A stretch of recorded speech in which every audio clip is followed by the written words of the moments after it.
दोस्तों हो जमालो गाना अक्सर आपने सुना होगा, मगर इसका पुस्से मंजर एक कहानी से जुड़ा हुआ गीत है, जिसके पुस्से मंजर में सखर जेल का एक सजाए मौत का कैदी सीदी जमालो खड़ा नजर आता है।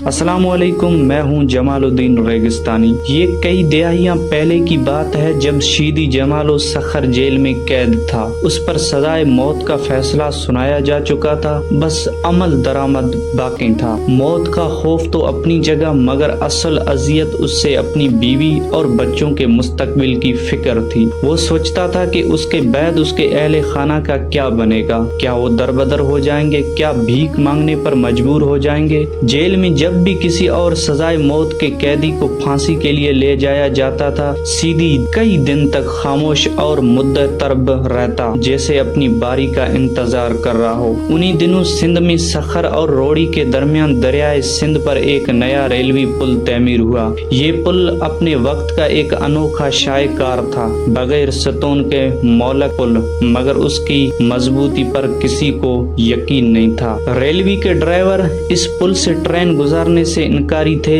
उनका ख्याल था कि जैसे ही भारी इंजन पुल पर चढ़ेगा, पुल बैठ जाएगा और ट्रेन दरियाए बर्द हो जाएगी। जेल के दिन अफसरान को इल्म था कि सीदी जमालो ट्रेन चलाना जानता है। हुकूमत सिंध की तरफ से ऐलान भी हो चुका था कि जो शख्स पहली बार ट्रेन को इस पुल से बाहिफाजत गुजार देगा, उसे इनाम दिया जाएगा, और अगर वो कोई कैदी हुआ तो उसकी सजा माफ कर दी जाएगी। एक दिन सीदी जमालो का नाम पुकारा गया, उसका दिल दहल गया। उसे लगा शायद आज उसकी आखिरी घड़ी आ पहुंची है, मगर ये बुलावा किसी और मकसद के लिए था। जब उसे पेशकश बताएगी तो उसके सामने मौत और जिंदगी का फैसला खड़ा था। उसने एक ही शर्त पर हामी भरी कि अगर वो ट्रेन पुल से गुजार दे तो उसे वाकई रिहा किया जाएगा। सीदी जमालो ने अपनी जान, अपनी हिम्मत और अपनी महारत को दांव पर लगा दिया और वो इंजन पर बैठा। ट्रेन आस्ते आस्ते मौलक पुल पर चढ़ी। नीचे दरियाए सिंध की मौजें बह रही थी। दोनों किनारों पर लोगों का जम